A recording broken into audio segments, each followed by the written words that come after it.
तो नमस्कार दोस्तों, फिर से हाजिर हूं एक सच्ची सी कहानी को लेकर। ये कहानी बिहार के पटना, जो कि बिहार की राजधानी कहलाती है, पटना डिस्ट्रिक्ट की है। आज की ये कहानी दोस्तों एक आईएएस ऑफिसर के पूरे परिवार की जिंदगी से जुड़ी हुई है। एक आईएएस ऑफिसर जो डीएम बन सकता है, सचिवालय में बड़ी पोस्ट पे हो सकता है, आयोग में भी बड़ी पोस्ट पे हो सकता है। एक ऐसे आईएएस ऑफिसर के जीवन की कहानी जो आज आपके आंखों से आंसू निकाल देगी दोस्त। जी हाँ मेरे दोस्त, आईएएस अफसर की पत्नी के साथ छेड़छाड़, आईएएस अफसर की पत्नी के साथ गलत काम, आईएएस अफसर की मां के साथ, नौकरानियों के साथ भी गलत काम। मामला क्या है, कैसे घटना घटित होता है, आईएएस अफसर को कब पता चलता है, इन सारी चीजों पे आज चर्चा हम करेंगे मेरे दोस्तों।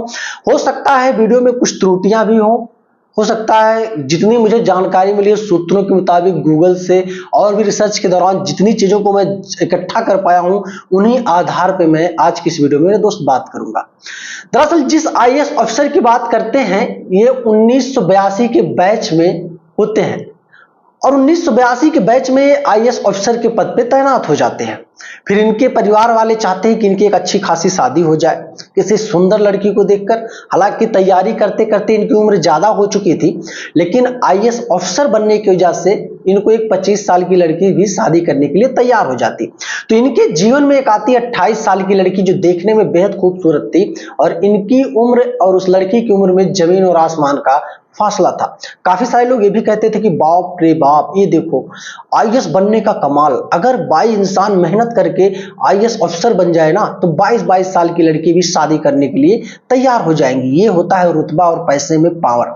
हालांकि बातें अपनी अपनी जगह पे ठीक थी। शादी विवाह का प्रोग्राम सब कुछ समाप्त हुआ, शादी विवाह चला भी बहुत अच्छे से, मियाँ बीवी बहुत अच्छे खुशी से रहते हैं। फिर पटना में इनकी पोस्टिंग होती है, बिहार की पटना राजधानी होती है, वहां एक पोस्टिंग होती है। इनको एक सरकारी आवास मिलता है। जैसा कि आपको पता होता है कि बड़े अफसर जो भी होते हैं उनको सरकारी आवास सरकार की तरफ से मिला जाता है। अब वहां पे नौकर नौकरानियां और भी चीजें, गार्ड वगैरह सब कुछ तैनात होते हैं। अब उसी सरकारी आवास के ठीक बगल में जो वहां की विधायक होती हैं हेमलता जी को भी सरकारी आवास वहां पर उन्हीं के जस्ट बगल के आवास में मिल जाता है। अब कहानी यहीं से शुरू होता है। जो हेमलता का लड़का था, जिसका नाम मृत्युंजय यादव बताया जा रहा है, मुख्य आरोपी यही है इस घटनाक्रम में।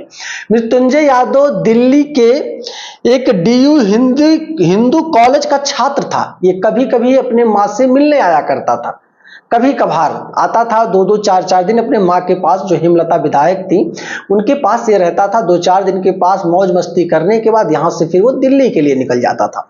बहुत अच्छा खासा सब कुछ कट रहा था।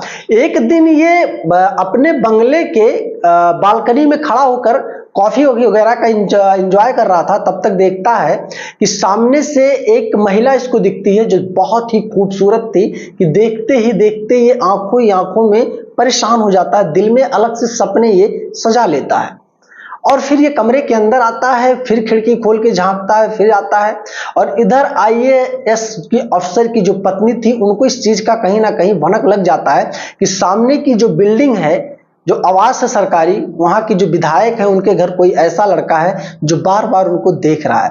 फिलहाल वो नजरअंदाज करती हैं कि जाने दो, हो सकता है कोई होगा, नजर पड़ गई होगी। इन सारी चीजों को लेकर वो कोई इशू नहीं बनाती है।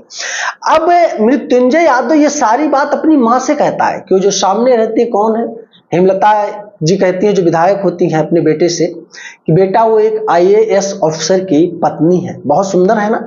मृत्युंजय यादव कहता माँ बहुत खूबसूरत है, मेरा तो दिल यही कहता है कि मैं उनसे शादी कर लूं। कहते नहीं बेटा, ये सब चीजें दिमाग में मत रखो, तुम्हारा जीवन बहुत बड़ा है, राजनीतिक कैरियर में तुमको आना है, पढ़ाई लिखाई पूरी करके आओ, तुमको बहुत आगे जाना है। ये क्या छोटी छोटी बच्चों वाली बात करते हो। अब वो अपने माँ से एक जिद बना लेता है कि नहीं, मुझे कुछ नहीं जानना, मुझे वो चाहिए तो चाहिए। अब इन सारी जिद को लेकर हेमलता भी अपने बेटे के आगे झुक जाती हैं। अब क्या करती हैं, एक दिन ये प्लान गठित करती हैं और आईएएस अफसर की जो पत्नी होती हैं वो हेमलता से कभी ना कभी बातचीत, मुलाकात, अगल बगल रहने की वजह से सारे सिलसिले काफी पहले से ही चल रहे थे। और वो बातचीत करती हैं, फिर फोन लगा के कहती हैं कि मेरे घर आज नौकर नहीं है, उनकी तबीयत ज्यादा खराब है इसलिए छुट्टी पर है, और चलिए आओ हम दोनों मिलकर कुछ बनाते हैं, खाते हैं, एंजॉय करते हैं।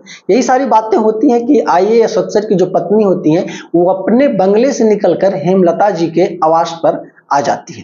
आवास पर जैसे ही आती हैं, हेमलता जी उनका हाथ पकड़कर एक कमरे के अंदर लेके जाती हैं और उसके बाद उस कमरे में मौजूद पहले से था हेमलता का बेटा मृत्युंजय यादव, और फिर कमरे के अंदर ढकेल करके उस आईएएस की पत्नी को और बाहर से कुंडी लगा देती हैं। अब अंदर एक आदमी यानी कि एक नौ उम्र का लड़का और एक महिला अगर होती हो तो शायद उसके बारे में आपको पता ही होगा क्या होगा।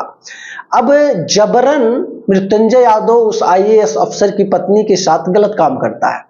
गलत काम करने के बाद फिर हेमलता जी आती हैं, डराती धमकाती भी हैं, बहुत सारी चीजों के बारे में बात करती हैं। मृत्युंजय यादव भी उस महिला को काफी ज्यादा डराता धमकाता है।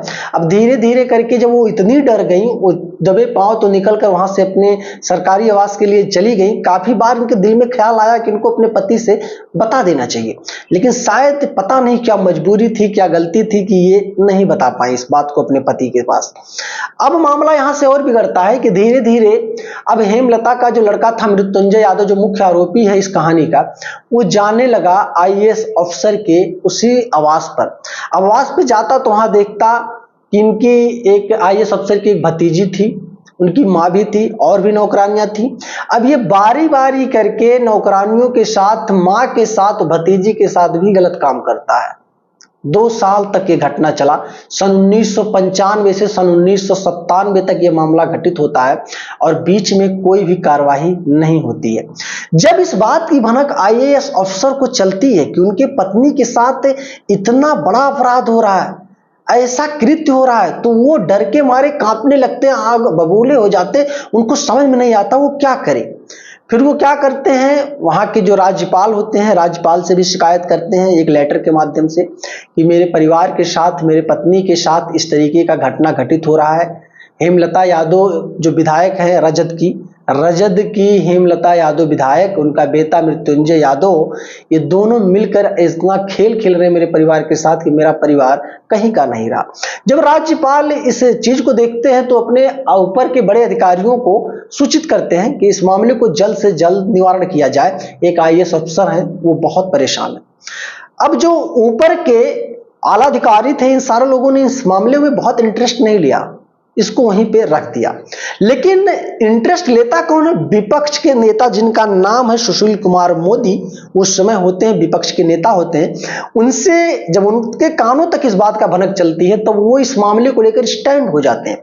मीडिया के दौरान और भी चीजों के पास, और भी लोगों के पास पत्र लिखते हैं और इस मामले को इतना बड़ा बना देते हैं कि पुलिस को ना चाहते हुए भी इस मामले में बहुत जबरदस्त एक्शन लेना पड़ जाता है। अब पुलिस जब एक्शन लेती है तो हेमलता जी को गिरफ्तार करती है। हालांकि कुछ दिन तक हेमलता जी अंडरग्राउंड हो गई थी, इनका बेटा मृत्युंजय भी अंडरग्राउंड हो गया था। फिर धीरे धीरे करके पुलिस काफी खोजबीन के बाद मां और बेटे को गिरफ्तार करती है। गिरफ्तार करने के बाद इनको लोअर कोर्ट में पेश किया जाता है। लोअर कोर्ट के आधार पर इन लोगों को सजा होता है 3 साल का पहले, और सजा होने के बाद फिर मामला ऊपर के हाई कोर्ट में चला जाता है और हाई कोर्ट ने मृत्युंजय यादव को 10 साल की सजा सुनाई और 3 साल की सजा हेमलता जी को सुनाई। लेकिन हेमलता जी तो 3 साल पहले सजा काट चुकी थी, इसलिए इनको अब सजा नहीं काटना था, लेकिन मृत्युंजय यादव को 10 साल का सजा काटना पड़ा। अब 10 साल के बाद मृत्युंजय यादव जेल से छूटता है, बाइज्जत बरी हो जाता है। कुछ सबूतों के अभाव में, गवाहों के अभाव में ये बाइज्जत बरी हो जाता है, इसको कुछ नहीं होता। यानी कि घटना इतना बड़ा था, इतना बड़ा अपराध था कि इसमें आजीवन कारावास होना तय था, लेकिन कुछ गवाहों की वजह से ये मामला सिर्फ 8 से 10 साल में ही सिमट कर रह गया मेरे दोस्तों। अब जो बताने का मकसद है, जो मैं बताना चाहता हूं, लालू प्रसाद यादव उस समय वहां के सुप्रीमो थे, मुख्यमंत्री थे। ये घटना तब की है, एक प्रकार से काफी सारे लोग कहते हैं जंगल राज था उस समय। रजद के नेताओं का मनबड़ था, आरजेडी के नेताओं का बहुत बोलबाला था, जिस वजह से वो एक आईएएस के परिवार को भी नहीं समझ रहे थे। काफी बार नौकरानियों ने भी बहुत आपत्ति जताई, पत्नी ने भी आपत्ति जताई, लेकिन पत्नी कहीं ना कहीं, कोर्ट का यह मानना है कि जो आईएएस अफसर की पत्नी है वो भी कहीं ना कहीं इस मामले में मृत्युंजय यादव के साथ पहले से मिली हुई है। चूंकि मृत्युंजय यादव आईएएस अफसर की जो पत्नी है उनका नसबंदी करवा देता है ताकि बच्चे होने की कोई चांसेस ना हो। आप क्या बता सकते हैं इस मामले को सुनने के बाद? कहीं ना कहीं टारगेट उनकी पत्नी भी हो रही है। अब जब सारे लोग छुटते हैं तो हेमलता जी का अता पता नहीं चल रहा है, वो कहाँ गुमनाम है। और आईएएस अफसर जो हैं वो फिर कुछ दिनों के बाद एक्सपायर कर जाते हैं, उनकी पत्नी उनकी जगह पर नौकरी करती हैं। नौकरी करने के बाद वो कोलकाता में चली जाती हैं। कोलकाता में गुमनाम बनकर वो जी रही है, किस जगह पर है, कहां पर है, कुछ नहीं बताया गया, ना तो कुछ पता चल पा रहा है। और हेमलता जी का जो बेटा मृत्युंजय यादव, इनका कैरियर हमेशा हमेशा के लिए खत्म हो चुका है। दोस्तों ये कहानी जो मैं आपको सुना रहा हूं, ये जीती जागती सच्ची कहानी है। चाहे गूगल कर लेना या कई सारी अखबारों में भी आपको मिल जाएगी। घटना बहुत पुरानी है, शायद उस समय मेरा जन्म हुआ रहा होगा। लेकिन जब इस घटना की जानकारी मुझे मिली, मुझे ऐसा लगा कि इस कहानी को मुझे आप तक जरूर शेयर करना चाहिए, क्योंकि जागरूकता के माध्यम से इस कहानी को मैं सुना रहा हूं। इस कहानी में अगर छोटी मोटी कोई त्रुटियां भी हो गई होंगी, ऐसी कुछ हो गई होंगी, तो हो सकता है सूत्रों के अनुसार या मेरी रिसर्च में कुछ हल्की फुल्की कमी हो। लेकिन कोशिश मेरी यही रही है इस कहानी में कोई भी त्रुटि ना हो। जो भी मुझे जानकारी मिली है सोशल मीडिया से, सूत्रों के अनुसार, अखबारों से मिली है, उन्हीं कहानियों को मैं आप तक साझा कर रहा हूं। कहानी कितनी इंटरेस्टिंग लगी है, कैसी लगी है, एक बार कमेंट जरूर करना। वीडियो पसंद आई है दोस्तों तो लाइक करना, चैनल पे नए हो तो सब्सक्राइब करना, और जागरूकता के माध्यम से इस कहानी को हमेशा दिमाग में रखना, क्योंकि कहानियां बहुत सबक और सीख सिखाती हैं मेरे दोस्त। मिलूंगा जल्द ही। जय हिंद।